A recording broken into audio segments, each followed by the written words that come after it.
Hi, my name is John Williams. I'm an author, a reviewer, and public speaker, and I'm here to share with you one of the excerpts in my book, Winning at Online Dating. And we're talking about what exactly is love.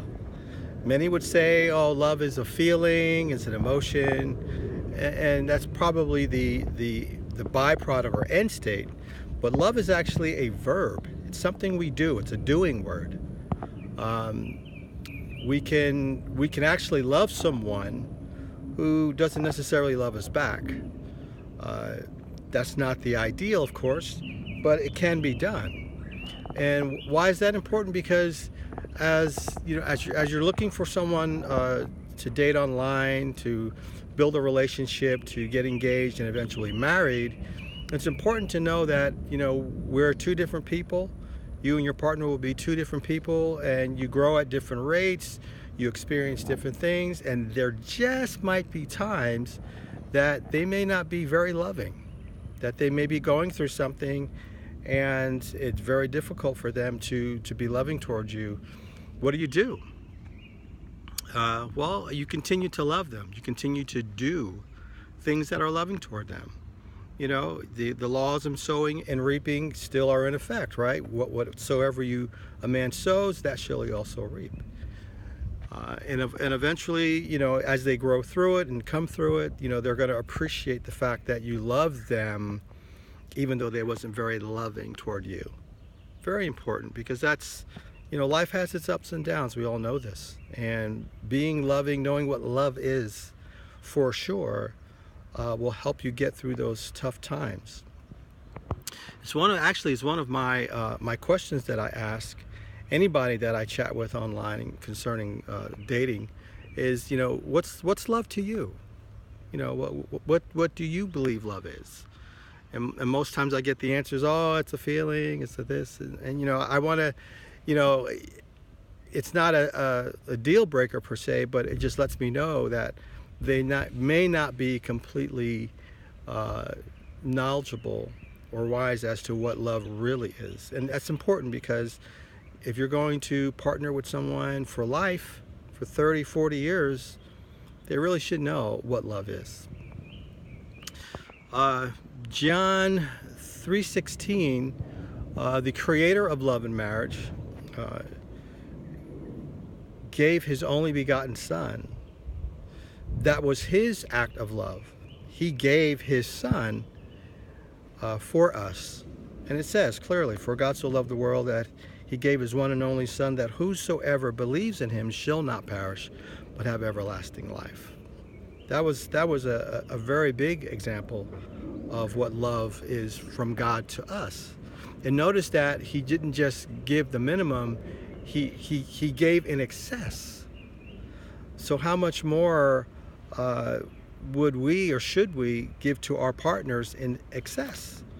I mean, it's your choice. You can be deliberate and do your very best in the relationship to ensure that it lasts a lifetime, or you can just give the minimum, and again, you reap what you sow. You get the minimum.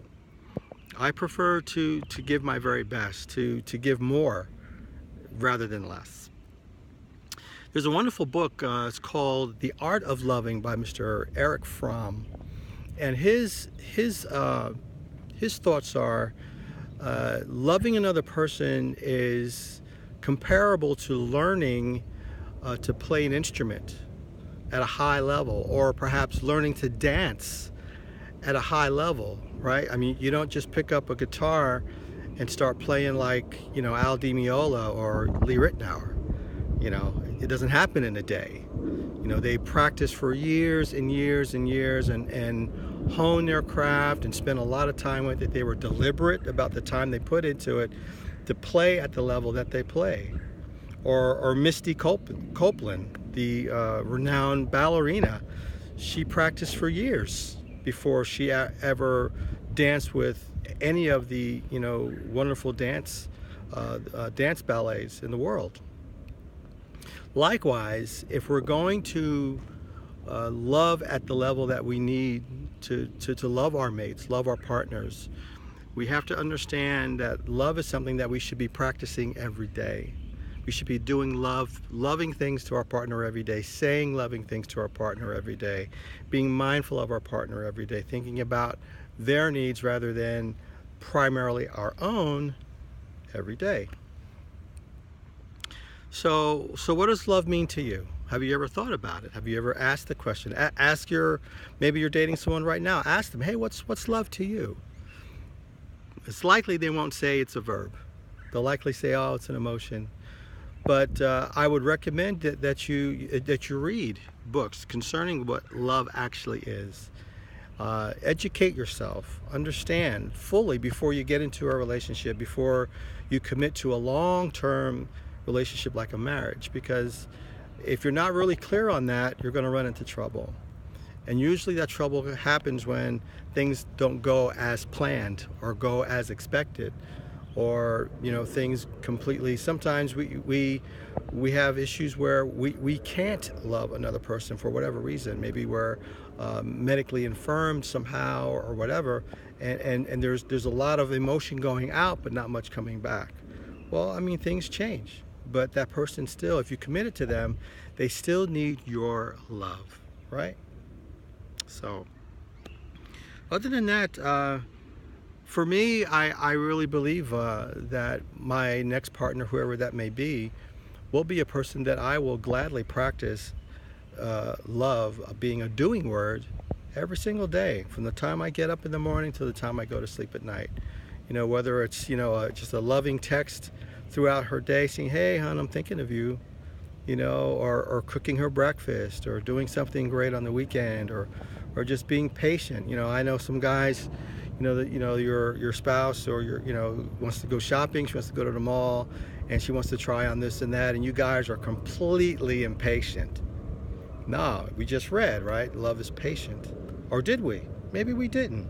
1 Corinthians 13 verses 4 through 8. Love is patient, love is kind. Love does not envy, love does not boast, it is not proud, it does not dishonor others, it is not self-seeking, it is not easily angered. It keeps no record of wrongs. Love does not delight in evil, but rejoices with the truth. It always protects, always trusts, always hopes, always perseveres. Love never fails. So, back to my story. Wife wants to go to the mall. She's trying on dresses, and you got this puss on your face. You're upset. Oh, here she goes. No. Be patient. Love her. Show her that, you know what? This is not my thing. I don't like hanging out in malls waiting for you to try on shoes and dresses and so forth, so on. But because I love you, I'm willing to do it. I'll love you that way. I'm going to do something loving toward you, right? It doesn't get any better than that. And if that's something that you both can share with each other and practice on each other, please do so. I hope you enjoyed my video. Please subscribe to my channel. Talk to you next time.